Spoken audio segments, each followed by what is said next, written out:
Ah, que cela fait du bien de prendre l'air. Ouais, t'as raison, c'est clair. D'ailleurs, en parlant boulot, tu veux toujours être mécanicienne?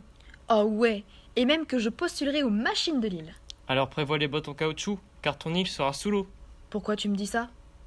On a vu en enseignement scientifique une carte sur les niveaux d'eau à Nantes dans les années 2040. Et crois-moi, avec le réchauffement climatique, la fonte des glaces, l'eau va monter. Glou glou glou, Zoé.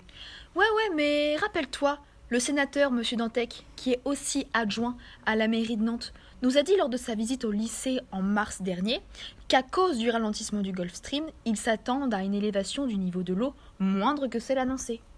Quoi? Tu veux dire que le Gulf Stream pourrait influencer le niveau de l'eau sur l'île de Nantes? Tu délires. Eh oui, attends, je t'explique comment fonctionne ce courant marin avec cette vidéo. Le Gulf Stream est un courant marin chaud qui prend naissance dans les Caraïbes.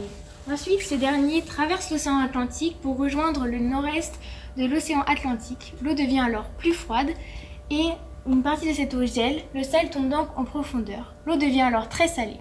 Or, nous savons qu'une eau salée est très dense et une eau froide l'est également. Ainsi, l'eau du Gulf Stream salée et froide plonge en profondeur en suivant les côtes. Enfin, une masse d'air froide polaire traverse l'Atlantique. Au contact du Gulf Stream se réchauffe, puis continue vers l'Europe qu'elle réchauffe également. C'est pour ça que l'on dit que le Gulf Stream réchauffe indirectement l'Europe. Alors pourquoi M. Dantec dit que le Gulf pourrait disparaître ou ralentir? Tiens, regarde cette vidéo. Le réchauffement climatique entraîne la fonte des glaciers du Groenland. Cela apporte une eau douce et froide dans les eaux du Gulf Stream. De plus, le réchauffement climatique entraîne l'évaporation de l'eau des océans. Cela entraîne des précipitations d'eau douce. La fonte des glaciers ainsi que la pluie rendent les eaux moins salées.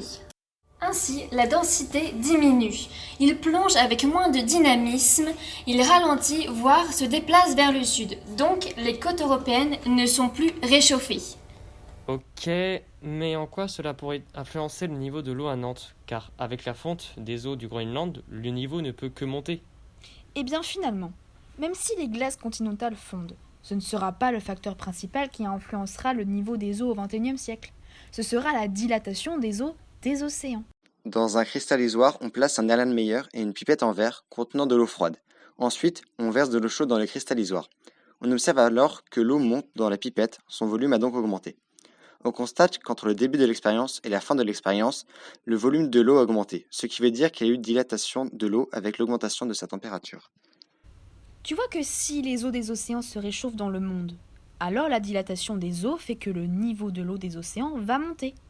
Et si, au contraire, avec le ralentissement du Golfe, l'Europe se refroidit, alors la dilatation des eaux y sera réduite, entraînant une élévation moindre des eaux des océans. Et cela se répercutera donc de façon limitée sur la montée des eaux de la Loire à Nantes. Et oui, mais surtout, écoute le meilleur. Étonnamment, personne ne dit un truc très simple, c'est qu'à Nantes, on creuse. C'est-à-dire le lit de la Loire, il est creusé constamment.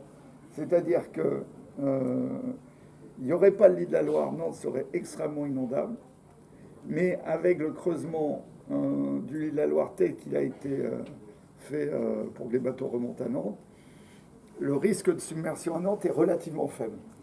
Alors, tu vois que je pourrais postuler aux machines de Lille? Allez viens, ça s'arrose.